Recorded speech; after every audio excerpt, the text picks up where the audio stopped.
Today, I'm announcing the United States is targeting the main artery of Russia's economy. We're banning all imports of Russian oil and gas and energy. That means Russian oil will no longer be acceptable at U.S. ports, and the American people will deal another powerful blow to Putin's war machine. This is a move that has strong bipartisan support in Congress and, I believe, in the country. Americans have rallied to support the Ukrainian people and made it clear we will not be part of subsidizing Putin's war. We made this decision in close consultation with our allies and our partners around the world, particularly in Europe, because a united response to Putin's aggression has been my overriding focus, to keep all NATO and all of the EU and our allies totally united.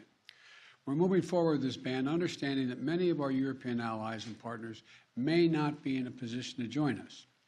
The United States produces far more oil domestically than all the European countries combined. In fact, we're a net exporter of energy. So we can take this step when others cannot. But we're working closely with Europe and our partners to develop a long-term strategy to reduce their dependence on Russian energy as well. Our teams are actively discussing how to make this happen, and today we remain united. We remain united in our purpose to keep pressure mounting on Putin and his war machine. This is a step that we're taking to inflict further pain on Putin, but there will be cost as well here in the United States. I said I would level with the American people from the beginning, and when I first spoke to this, I said defending freedom is going to cost. It's going to cost us as well in the United States. Republicans and Democrats understand that. Republicans and Democrats alike have been clear that we must do this. Over the last week, I've spoken with President Zelensky several times to hear from him about the situation on the ground and to consult and continue to consult with our European allies and about U.S. support for Ukraine and the Ukrainian people. Thus far, we've provided more than $1 billion in security assistance to Ukraine. Shipments of defensive weapons are arriving in Ukraine every day from the United States, and we, the United States, are the ones coordinating the delivery of our allies and partners of similar weapons, from Germany to Finland to the Netherlands. We're working that out. We're also providing humanitarian support for the Ukrainian people, both those still in Ukraine and those who have fled safely to a neighboring country. We're working with humanitarian organizations to surge tens of thousands of tons of food, water, and medical supplies into Ukraine, and with more on the way. Over the weekend, I sent Secretary Blinken to visit the border between Poland and Ukraine and to Moldova to see what the situation was firsthand and report back. General Milley, Chairman of the Joint Chiefs of Staff of our Defense Department, was also in Europe, meeting with his counterparts and allies on NATO's eastern flank to reassure them, those countries bordering Russia, NATO countries, that we will keep our NATO commitment, a sacred commitment of Article 5. The Vice President Harris is going to be traveling to meet with our allies in Poland and Romania later this week as well. I've made it clear that the United States will share in the responsibility of caring for the refugees so the costs do not fall entirely on the European countries bordering Ukraine. And yesterday I spoke with my counterparts in France, Germany, and the United Kingdom about Russia's escalating violence against Ukraine and the steps that we're going to take together with our allies and partners around the world to respond to this aggression. We are enforcing the most significant package of economic sanctions in history, and it's causing significant damage to Russia's economy. It has caused Russian economy to, frankly, crater. The Russian ruble is now down to 50%, by 50% since Putin's announced his war. 1 ruble is now worth less than 1 American penny. 1 ruble is less than 1 American penny. And preventing Russia's central bank from propping up the ruble and to keep its value up. They're not going to be able to do that now. We cut Russia's largest banks from the international financial system, and it has crippled their ability to do business with the rest of the world. In addition, we're choking off Russia's access to technology like semiconductors and sap its economic strength and weaken its military for years to come. Major companies are pulling out of Russia entirely, without even being asked, not by us. Over the weekend, Visa, MasterCard, American Express, they all suspended their services in Russia, all of them, joining a growing list of American and global companies from Ford to Nike to Apple.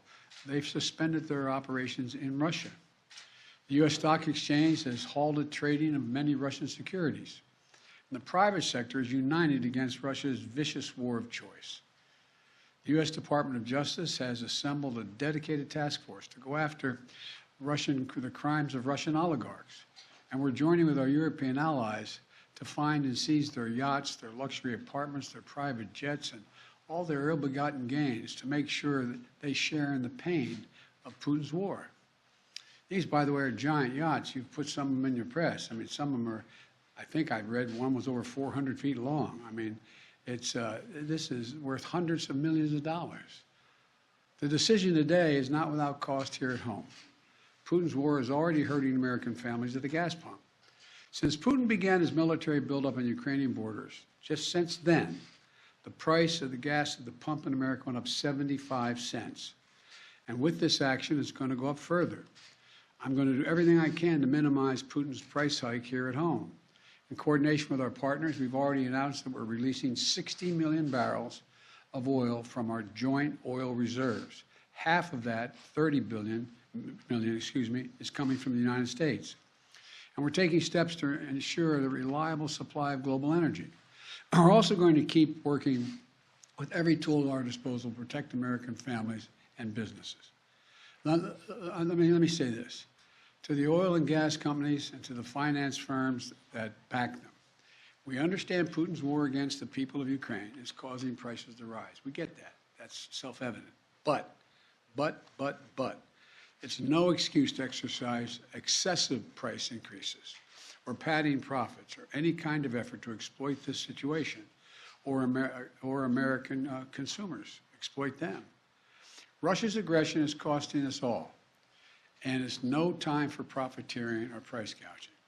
I want to be clear about what we'll not tolerate, but I also want to acknowledge those firms and oil and gas industries that are pulling out of Russia and joining other businesses that are leading by example. This is a time when we have to do our part and make sure we're not taking advantage. Look, let me be clear about two other points. First, it's simply not true that my administration or policies are holding back domestic energy production. That's simply not true. Even amid the pandemic, companies in the United States pumped more oil during my first year in office than they did during my predecessor's first year. We're approaching a record levels of oil and gas production in the United States, and we're on track to set a record of oil production next year. In the United States, 90% of onshore oil production takes place on land that isn't owned by the federal government. And of the remaining 10% that occurs on federal land, the oil and gas industry has millions of acres leased. They have 9,000 permits to drill now. They could be drilling right now, yesterday, last week, last year. They have 9,000 to drill onshore that are already approved. So let me be clear. They are not using them for production now. That's their decision. These are the facts. We should be honest about the facts. Second, this crisis is a stark reminder to protect our economy over the long term, we need to become energy independent. I've had numerous conversations over the last 3 months with our European friends of how they have to wean themselves off of Russian oil. It's just not tenable. It should motivate us to accelerate the transition to clean energy. This is a perspective that our European allies share, and the future where together we can achieve greater independence. Loosening environmental regulations or pulling back clean energy investment will not lower energy prices for families. But transforming our economy to run on electric vehicles powered by clean energy with tax credits to help American families winterize their homes and use less energy, that will help. And if we do what we can, it will mean that no one has to worry about the price of the gas pump in the future. That'll mean tyrants like Putin won't be able to use fossil fuels as weapons against other nations. And it will make America a world leader, manufacturing and exporting clean energy technologies of the future to countries all around the world. This is the goal we should be racing toward. Over the last 2 weeks, Ukrainian people have inspired the world, and I mean that in a literal sense. They've inspired the world with their bravery, their patriotism, their defiant determination to live free. Putin's war has caused enormous suffering and needless loss of life from women, children, everyone in Ukraine, both Ukraine and, I might add, Russians. Ukrainian leaders, as well as leaders around the world, have repeatedly called for a ceasefire, for humanitarian relief, for real diplomacy. But Putin seems determined to continue on his murderous path, no matter the cost. Putin's now targeting cities and has been targeting cities and civilians, schools, hospitals, apartment buildings. Last week, he attacked the largest nuclear power plant in Europe with an apparent disregard for the potential of triggering a nuclear meltdown. He has already turned 2 million Ukrainians into refugees. Russia may continue to grind out its advance at a horrible price, but this much is already clear. Ukraine will never be a victory for Putin. Putin may be able to take a city, but he'll never be able to hold the country. And if we do not respond to Putin's assault on global peace and stability today, the cost of freedom and to the American people will be even greater tomorrow. So we're going to continue to support the brave Ukrainian people as they fight for their country. And I call on Congress to pass the $12 billion Ukraine assistance package that I have asked them for of late. Ukrainian people are demonstrating by their physical courage that they are not about to just let Putin take what he wants. That's clear. They'll defend their freedom, their democracy, their lives.